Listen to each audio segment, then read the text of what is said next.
Hello, I'm Kayla, a 36-year-old woman. The past few months have been really tough for me, and I'm having to relearn a lot of things. My husband Tom caused a lot of the trouble I'm in, but a kind person stepped in and helped me avoid even more pain. First, let me tell you about the people in my story. The first person is my sister, Maya. She's 6 years younger than me and very pretty. Growing up, we didn't get along because I was a nerd and she was popular. She always picked on me and seemed jealous for some reason. My mom tried to help us get along, but it didn't really work. When I went to college, we didn't talk much. But after I graduated and she was a teenager, we started talking again. Our relationship got a little better, but we never got really close. That was the best we could do, and I was okay with that. Next, let me tell you about my ex-husband Tom. We met at work and got along really well. We dated for about 3 years before getting married. We worked hard and bought our first house together. I earned more money, so the mortgage and deed were in my name. After 2 years of marriage, Tom asked me about having children. Honey, I was wondering about something, and I need you to think about this with an open mind. All right, what is it? I've been thinking that we've been together for a while now, and maybe we could start a family of our own. Tom, you know how I feel about that. I know, but we have the money for it. And it would be really cute to have little versions of us running around, don't you think? Yeah, but kids are a lot of work and responsibility. We're the most hardworking and responsible people we know. Come on, give it some thought, okay? I promise I'll help take care of them. Just keep that in mind, okay? Even though I wasn't keen on having kids, I gave in because Tom kept bringing it up. First, we had a son, and 3 years later, we had a daughter. Initially, Tom was very helpful, but that quickly changed. Suddenly, I was responsible for everything at home, including the kids. After our first child, Tom insisted I stop working because he had gotten a promotion and was earning more than me. I tried to resist, but eventually, I decided it wasn't worth the fight and accepted my new role. To avoid getting bored at home, I took up a new hobby, hosting dinners. I often invited my mom and sister, who lived nearby, and my mother-in-law, Megan, whenever she was in town. Eventually, I started to feel comfortable in my new life. I got to spend a lot of time with my family, and that made me happy. Tom and I were doing okay. I had gone through some trauma after giving birth to our second child, where I almost died, which affected our relationship. I didn't think anything else was wrong, but oh, how wrong I was. As I was cleaning my room, I found a pair of panties that definitely weren't mine. My heart sank as I stared at them, wondering if I wasn't enough for my husband. I had been feeling different lately, but I had just had our second child. It had been over a year since then, and I was still recovering. I had been going to therapy, making slow progress. But it didn't seem enough because Tom was cheating on me. Once the shock wore off, I was filled with anger and betrayal. I needed to know who my husband was cheating on me with and why. First, I sent Tom a picture of the underwear and asked him whose they were. Then, I checked his laptop. I logged into his social media accounts and went through his chats. At first, I didn't see any unknown women, which confused me more. I looked through his messages but found nothing. In my desperation, I went through every chat, even though I knew it was foolish because everyone in his contacts was someone. I couldn't believe that anyone in my life could hurt me that much. Then I realized that my sister's contact ID was everywhere I looked. At first, I didn't think much of it because why would my sister and husband talking be suspicious? But when I checked their chats, I felt sick to my stomach. They were full of pictures and videos of them in bed, messages about how much they love each other, and plans for Tom to leave me. I couldn't believe my own sister would do something so awful. Our relationship had never been perfect, but this was a whole new level of betrayal. First, I threw up because I was so disgusted. Then, I tried calling Tom, but he didn't answer. So I called my sister. Maya, hey, what's up? Don't hey, what's up me? Seriously, what's wrong with you? I don't know about mine, but I do know that I found a pair of your panties in my bedroom. Have you been sleeping with Tom? Yeah, for a while now. Why, Kayla? Seriously, you thought it was okay to sleep with my husband because you thought I was boring. And being my sister didn't even stop you. Look, I thought I was helping you out. I was keeping Tom busy so you could focus on the kids. Are you serious? That's the dumbest thing I've ever heard. Look, we didn't mean for it to go this far. Okay. I only did it because he kept hitting on me. And he's a nice guy, Kayla. But he was my husband. Why would you help tear our family apart? I just want what's best for Tom, okay? If I'm the best for him, then so be it. You're disgusting. I hung up, unable to believe her nerve. I just lay in bed and cried. I never thought my life would come to this. Eventually, my youngest woke up crying, so I tended to her. I felt empty as I went through the motions of the day. I couldn't let my kids know something was wrong. They didn't need that worry. I picked up my older child from school, made dinner, and when they asked where their dad was, I lied and said he was working late. At some point, my anger turned into worry. It was almost 11 o'clock at night, and Tom still wasn't home.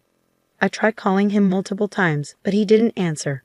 I even tried calling my sister to see if he was there, but she didn't pick up either. Exhausted from the day, I went to bed, hoping it was all just a bad dream. The next morning, I woke up feeling like something was wrong.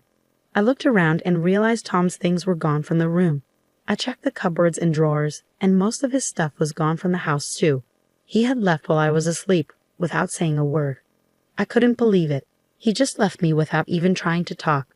I didn't know what to do. All I could think about was taking care of my kids first. Then I'd figure out everything else. I woke up, got the kids ready, dropped off the oldest at school, and then took the youngest to my mom's place. She could tell something was off because I was distant. All I could think about was how I'd managed to raise 2 kids alone. Whenever I came back to reality, I remember I had to tell my mom about my sister and husband. Eventually, she couldn't wait any longer and asked what was wrong. Okay, I've had enough of your silence. What's going on? I don't know how to say this. Why don't you start from the beginning?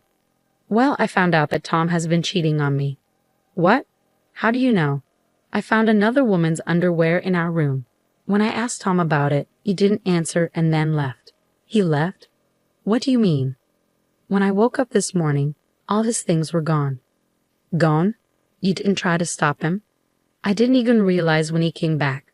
I fell asleep around midnight, and when I woke up, all his stuff was gone.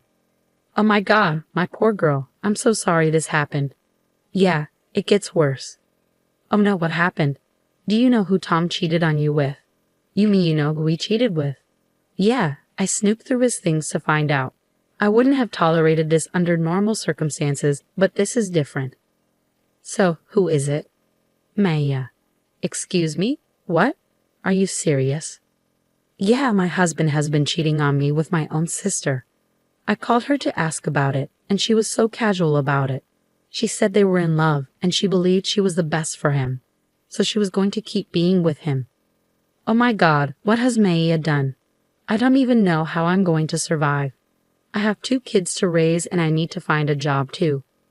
Look, why don't you just get some rest while I try to process this? I'll be here to help you, okay? Yeah, okay, thanks, Mom. I had become numb to everything that had happened, so telling my mom wasn't as hard as I thought. I ended up sleeping while my mom took care of my youngest. When I woke up, I heard my baby crying and my mom yelling. I rushed out and saw my mom on the phone looking angry. She hung up and seemed surprised to see me. She apologized for the noise but didn't say more. I knew she had been giving Maya a piece of her mind. Over the next few days, Mom stayed with us. It was easier having one person move in than 3. Maya kept trying to contact our mom, but she asked me to block Maya. It was comforting to have someone understand my feelings when I felt so alone. I found out through mutual friends that Tom and Maya got married. They reached out to me, concerned and confused. I had to explain everything, which was humiliating, but they were supportive. They all blocked Tom and Maya and refused to associate with them. But I found out they got married the day after Tom left us. It hurt to know, but I shouldn't have expected anything different from them. When I told my mom, she was furious. You should know, my mom is usually calm, so seeing her so angry with my sister was surprising. It was great to have her financial support. She wasn't obligated to help, but she did her best for us. She even helped me get job interviews because I wanted to contribute now that Tom wasn't there to stop me. Taking care of the kids was manageable, but when they asked about Tom, I had to hold back tears. Still, we got through it. A week later, I got a letter from Tom. I didn't want anything to do with it. I figured it was some apology, but I was done with him. A week was too long to try to fix things, especially after he ran away from his family. So I did the next best thing I could think of. I burned the letter. But afterward, I couldn't help but be curious about what it said. Sometimes I wished I had read it before burning it, but then I reminded myself that nothing he could have said would change how I felt about him and what he did. The next day, my mom and I took the kids to the fair. We had a blast, and it was nice to be in a lively place after everything. I finally got to have fun and laugh, which felt great after such a tough time. That night, my mom and I relaxed with a bottle of wine, and I told her about the letter. So something came in the mail for me last night. Oh, what was it? It was a letter from Tom. What? What did it say? I don't know. What do you mean? You opened it, right? No, I didn't want to deal with anything he had to say, so I burned it. You burned it? Kayla, what if they were official divorce papers? The envelope didn't look legal at all. I'm sure it wasn't that. Well, if you're sure. What do you think was in it? I don't know. Maybe a weak apology or a request for his stuff back. I wouldn't be surprised. But how are you feeling about all of this now? Well, today was a good day. It's tough, especially when the kids keep asking where their dad is. What do I even tell them? It's slowly getting better, but only a little. As long as it's improving. I'm always here for you, and just so you know, I'm planning to cut ties with your sister. Everything I have will go to you and the kids. Oh, Mom, that means a lot. But are you sure? Maya is still your daughter. I know you and Maya had your differences, but what she did is unforgivable. I raised both of you better than this, and Maya clearly didn't care. So she's no longer my daughter. I would have been upset if Mom changed her mind easily, but I knew Maya was still her child. I couldn't imagine how hard it must have been for Mom to make that decision, because I could never do that to my kids. It made me even more grateful to have someone so supportive. Another 3 days passed, and I heard a knock on the door. It was strange because I wasn't expecting anyone, and besides my mom, who was at work, no one ever visited. I opened the door cautiously and saw 2 men in black suits. I only opened the door a little and asked who they were. They said they were lawyers and had something for me. They handed me a note and then a check. It was made out to me, and it was for $750,000. My jaw dropped when I saw the amount. I tried to tell them there must be a mistake, but they said there wasn't and urged me to read the note. The note began with, "Thank you for saving me." As I read on, I realized the money was from my mother-in-law, Megan. She explained that she had visited us 3 days ago, but no one was home. She called Tom, who tried to make it seem like he couldn't get in, but I had changed the locks after he left. Megan sensed something was wrong with Tom's behavior and pressed him until he confessed everything. She was disgusted by his actions. Megan felt sorry for what I had gone through and decided to leave all her inheritance to me and her grandkids. She thanked me for preventing her from making a mistake and for not trusting her son with her assets. That's what the check was for. The lawyers then told me that Megan had been terminally ill and had passed away just the day before.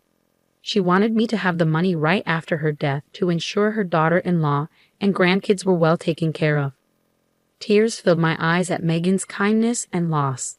She was truly remarkable, always standing up for what was right. It was one of the reasons Tom had always been afraid of her. Yet I found her comforting. She stayed true to her word and supported me until her last breath. A few days later, Tom called. I already knew what he was going to say, but I decided to hear him out. "What did you do?" "What do you mean?" "You know exactly what I mean, Tom. You'll have to be more specific." "What are you talking about?" "Why weren't you home that day? I specifically asked you to be. I sent you a letter asking you to pretend everything was normal while my mom visited." "Oh, is that what the letter said?" "You didn't read it." "No, I burned it." "You betrayed me. My mother was going to help me with the inheritance, but you took it all because you're selfish." "That's ironic coming from you. You abandoned your family and only cared about contacting me when it involved your inheritance. Love can't be forced. I did what was best for me, and your mother did what was best for us. Don't ever try to contact me or the kids again. Goodbye." After that, things moved quickly. I filed for divorce, and I was granted full custody of the kids. Tom tried to fight for the inheritance, but Megan had made it clear that I was the one to receive it, so he didn't succeed. Tom and Maya tried to pressure me into giving them some of the money, but I stood my ground and refused. Life has become easier since we got the money. I put a portion aside for my kids' college and invested the rest. My mom could retire, and I started working. My kids have come to terms with their dad not coming back, and when they're older, I'll tell them everything. I'm still hurting, but I know things can only get better from here.